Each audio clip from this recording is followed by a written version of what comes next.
Hello everyone, Tony in crime horror movie P2 explain anibol kit tau hite. Christmas nizan khatnin nunga pon thota Angela kitinu hin geita in a office ana ato pet chu hong kimuin. Chu pet in ato khompi zodi kitinu in anato chu kithu piding agu in hinla Angela a ki phatlam ji chun agol nu chu in a ki le din asaitai. Chizawin ato khompi pasal khat jim kitipa en phat masa a bol hil ako mangaidam ahong kithu min a hile nunga nun song jim chu angaidam zawin apo do pei tai chizawin Angela en asupinu Loren chukol abolin Christmas anne kahin lep de he tin promise abolin chizawin building office kot kha dinga hong head of security car kitipa to akisatu hanin Angela en keizong chomcha ai nga ta di in kilon khom na te tin ange en ahi chizawin amani zong elevator ataw su hanin car in zan khuwa duty anai ding thu asayin chule building hi ni thumsung close ki bol de he tin asai pi in lobby apha hon pha nin amani zong mang pha ki that tu hanin chizawin Angela zong elevator chom khana lut ki din a car akoina underground garage P2 chu azonit chule aunu chu call a bol kin in office mun ahin da ha gut thu chu asai pi in hinla network a hoi lo ji chun a call chu kat a ki bol tai car namun alhun pha nin amazon asunga alu net car chu start a bol gut na a hi le gari chu aging thei ta pun a hi chu pha nin aman jong a car nung lam a man cha ho chu a hin la do in office a ke le gut le kwat jong chu a ke lok ji in a hong thei ke pun a hi chu pha nin amazon security office a ki thu pi na kau dia a chi le ui cha rocky chun a hin hap me chu in security guard Thomas ki tipa in ui cha chu ahong pui do in Angela chu ahong ki hau pi na hi Angela in Thomas za a car seat thu asayin get nei hon pi in lang taxi a in kilezing tange tin asayin a hi le Thomas in zong a chabi a hol le le in chule Angela za na car battery kin na sip phat pi na ge tia asai sei phanin Angela zong amo nup jing tan chizawin Thomas in zong battery charger agala in Angela car na lang chu azon honin car chu asim hon tai hinla car chu akisthat thei chum lo zi in Angela in elevator ko zo nei hon pi in tin asai kit tai chule Thomas in anni khompedia azol ji chun anom pun chu in Thomas in kadai na hi bowe tin ko chu ahon pi tai chizawin Angela zong lobby a panin taxi call abolin a unu za zong a boina chu asai pi in a hi chom khat zawin taxi zong building mun chu hong lung tan hinla building main gate chu a ki khazi chun apo do thei kit ta poi chu phanin ama zong parking garage a ki le kin Thomas za kon a hon ding in asayin hinla security guard pa chu security office a ane pon chule taxi zong chun anadal ha do tai hichikiu chu hilawin chu penin a phone network zong ahong bei kinin light ho chu a banin ahong thitan a hi a phone light mang cha a all a awale le penin ahong ki balu in tula chun ake sep lu tan a hi chu penin Thomas chun anung lama panin ahin manin chloroform kinu pun in akam chu asep pi tan a hi le Angela zong chom khat akitomin khu helawin a tai khu ahin head phanin Thomas in security office table an to sa in vonchum ane von tan hi Thomas in Angela za na ki balu a khuna khu helawa na umzia kana zen de hetin asai pi chu in tui dom a Thomas agachi penin Angela zong ading do in kot na lang azona a hile Thomas in akeng chena ani hen ji chun ake palhu in chu in Thomas in Angela chu aga kai dingin tauna a ale to sa kit tai chu zawin Thomas in tul chu azu thingin avon ake su la in Angela ne ding pu ho chu table chunga a hin gul do in Angela and Thomas za ka von ho ipiti ham tia do de Thomas in na ke bal hu na anet ji aka ne help na he tin asai ta na hi chu phanin Angela zong ahong long hangin nei tha do in tin angi atai hin la Thomas in atu sei cha ki za mo sa in zu bottle khat zo agala in Angela chu adei cha ji chun thu do za nei ta na hi chu in Angela and Thomas za china ding khat kan yen nidang le ki mukit tai ti tia azol wangin Thomas in thil zau si ka guntu mahitai tin adon punin ka in kuten ai nga ove tia asai kit wangin Thomas in athu sei chu angai pi pun bukong chu table chunga Angela ni digin akoi pi kit tai Hiti chun Thomas in haulim a bol kin in a hile Angela in kadong mapa in ai hung hol de he tin agi kin in a hile Thomas chu thang si le in la kho sa laudan in aumin adong mapa chung thu chu Thomas in tu do zat zat anei kin in a hile a chai nan Angela in dongma anei lawa azau asai hi chu a hin he do tai chu in Angela in kutia zo si jong Thomas in a hin simhlan a hile Angela chu along dong le jingin Thomas in phone a hin la do in Angela za na in kutia call ball in lang buina kan ei zia ka hung thei loading a hi tai tin sayin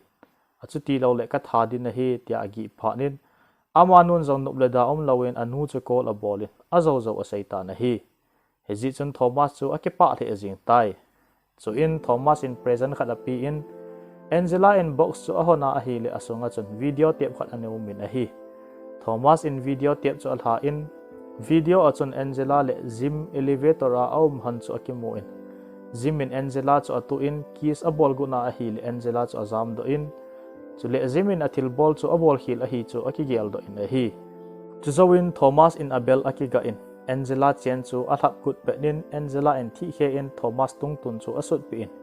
hin la azam do gut penin Thomas in akianga akam lu pi in Angela khote ni chu anung langa kaf a bol pi tai aman jong na sa pumpumin thi he chu ati chunga panin asat do in Angela chu a phong do in akot a pi in akar na langa ahin pui phayin chizawin akara ahong todo honin video te wa ki mu Angela to khom pi gym chu table to ake hen tha chu ahong ki mu na hi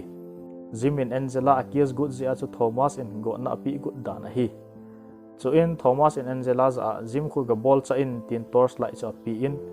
hin la Angela chu anom pon ka ki het thim tu hon lo ji a hi bowe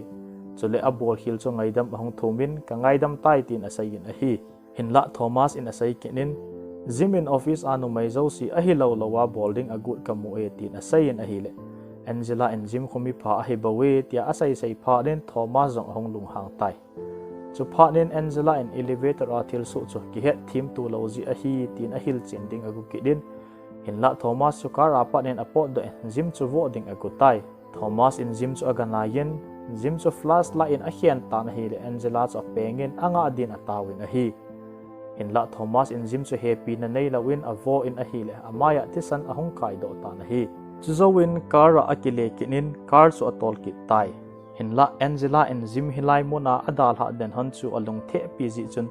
Thomas ahong lung hangin gym khuna dei chan ham na lup khom hon ham tin a hawin hin la Angela in gym chu align pi ji chun Thomas in a car chu ale tolin gym chu bang to aphut tha in hichia jong lung na chim nai lawin gym chu agavo be kit tai chupen in Thomas het loka in Angela in car kon an ki hon do in anazam do tai Thomas in gym ta sa aga sel do penin Angela jong p2 lama anazam phayin chule handcuff a ki hen a khut te ni chu amalama a ki koi do ta na hi chuzawin security office a aga chi in athil ho aga kila gut penin Rocky and abek ahin pe pi in a hi le abek chu aki chu na honin ake in chu in a phone chu ahin kila do in hin la wang sit ta in phone network a kit pu na hi hezi chun Thomas ki ka chu akela in zam do di agu na a hi le kon ho chu akelok ji chun apo do thei kit pun hezi chun building sung apat chun ki thupi na asam tai in nei lo nu mai khanin apian gin chu ahin za in la don se lawin adal ha do tai chu in signal na ding in a phone chu get pam langa akwai do in 911 dial a ball penin phone chu aki hi sa khain phone le la ading agut na in akhot tin jong akisu ke in chule 911 operator ho ko ma abuina asaya a na mun jong asai zawin phone chu ada tha in Thomas a kunin akisel kit tai chu zawin aki card mangcha in elevator a alu den lobby button chu ame in a hi heti chun Thomas jong a na mun ahong thong masang chanin ko chu aki kha man ham hamin chuzawin elevator emergency button chu ame in elevator chu akinga adan sa tai chu phanin Thomas in lunggel khat a hin nei in chunglanga panin pipe ma hin lungla in elevator sunga chun tui a hin hla lut tai chu penin elevator chunga panin mi khat ahong kile hlai ama pa chu security lam kai car a hi a het panin Angela in emergency button chu ame kenin elevator chu akitol kit tai chu in elevator chu p3 floor akinga in Angela le car chu tuin pulanga ahin hlo do han tai Angela in car chu check a bolin Carl chu athisa ahi ahiat phanin adal hatai alang khana Thomas in Angela chu ahol le penin akyang nung ahin muin aman zong kyang khunung chu azui pe tai Angela chu car nui a aniki sialam ehepun hinla car tire ho chu Thomas in ahin sut ke phanin Angela zong azam do kinin mun chu ma aga kisial do kit tai chu in Angela chu garage pangkhana akisial chu ahung ki muin Thomas in Christmas la ala in monitor a Angela akisial zong chu amuin hinla gamat ding wang agopuna hi Angela in la kelha aza pha chun a hachang athain hei cha khan ala in security camera chu aga hian si tai chu in Thomas na security office lam chu ahin zonin Thomas zong mingol bangin anilam le in Angela hunglam chu hepun ahi wangin security office agalu na ahi le Thomas chu ani pon Angela ai mut pena Thomas in video ala chu ani kelha in ahi Angela zong alung hang walin TV mai chu hei cha chun atuki atai chupet in monitor apanin police ni ta get pama adin han chu ahin muin aman zong speaker a police te ni chu aki hopi guna ahi le speaker zong chu ani chikit pui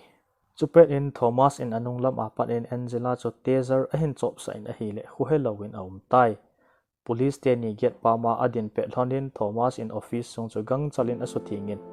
ama zong akisu thing zawin get chu aga hong tai chu in police te ni zong building sung check bolding in ahung lu nan tai in la wang situm ta in get pama Angela phone khila chu amuhan puna hi chu in office sung le garage pumpi chu check a bol le honin Angela chu car nunglam a khohelawa aum chu a hephan poi chom khat zawin Angela in zong khu a hin he in a peng ta na hi in la Thomas in office a pan in la a tha in a hi le Angela pen gin chu police te ni in azahan ta poi so in police te ni za Thomas in buina ima om poi tia hil chin zawin officer te ni zong achi han tai Angela zong car trang apan in ahong kitom da in officer te ni kal so adelin hin la avai ge tai chupet nin Thomas in Angela cho ahin mo in a ui cha cho ahin hla in Angela adal sa in ahile amano zong sam kitin azamin car glass khat a hian ke in asong a kisel tai in la ui chan a na cho ahin hol do thowin car songa ahung lu nin Angela kyang ape pi in Angela zong nasa pumin ui cha cha kidal pi in asut li phanin akar apanin ahung zam do pe tai chuzawin car rental office glass chu a hian ke in 911 call a bola a hi le line zo si chu abuse in a hi aman zong call ball pumin a handcuff chu ki su hla ding agutai alang khana Thomas in awi cha cho thia aga modo phanin alung so le in Angela in ui cha a tha thei ding choging cha pu la hi Thomas in rental office ko na Angela khut phang nung chu a hin mu phanin ama zong office sunga aga lunin in la no mai nu chu amu zo di pun chule Angela in 911 call a bola ki thu pina a kau chu ehdo tai in la Thomas zong ki cha di lawin Angela chu hol kenin closet sunga ki sel a hi sa ji chun ko chu aga hona a hi le kuima ani pun chule hi chepet chun anunglam apanin Angela in ambush a hin bolin amina chemical aka pin chuzawin ahung zam do in rental office a ahin la chabi to kitu car chu a hol le ta na hi Angela in kot chu thia adauzi in Thomas in ahin dalwa theipon hezi chun office glass chu a khian ke tai Angela zong kara ana tau do in building a pat zam do ding a good penin Thomas in gari dang khat ahin tolin Angela car chu ahin phut kit tai Thomas ki mat sa kit ding anop loz in Angela in a car chu atol kinin po do na ding dang a hol kinin hinla ahung thaya a hi le speed bump khat a phut khain a car chu akil le in akinga den tai chu in Thomas in car chu agana in a hi le Angela chu khoelawa ani chu agamudo tai hinla hi chu Angela in a bol thu a hin Thomas ki gin lo pedin amit a hin sut pi in chu zawin Thomas lord chu handcuff in akol cha hi in khoelawin a hla tai chu zawin Thomas chabi choi a chun a handcuff chu akisu la in handcuff mama achun Thomas chu car to a hen bet ta na hi chu in Thomas zong ahung khang do in Angela za athil bol ho chu thima ki chanin kadai cha ji a hitia ka bol na hi tin a sai na hi hitia Angela in adal ha gut penin nui si ta in Thomas in a hen hawin a hi le Angela in zong alung a hin khialin akile hayen car apa na hong long tha thau tui chu te zara chun a hal kongin heti chun Thomas zong car apu to ki toin athita na hi Angela zong ki bai pum in Thomas chabi mangchain P1 get chu a hin ki honin pulonga ahong po do in bu bang thazin zen New York City street a chon ahong wa phei tai heti chon police car la ambulance gin ahong ke za in Angela chu aga hu do taw ve chule hichia hen a movie zong ahong ki chai tai thusim ngai zo si chunga ki pa thu ka hin sayin video aban zong anavekit dingin ka hin ti mu ve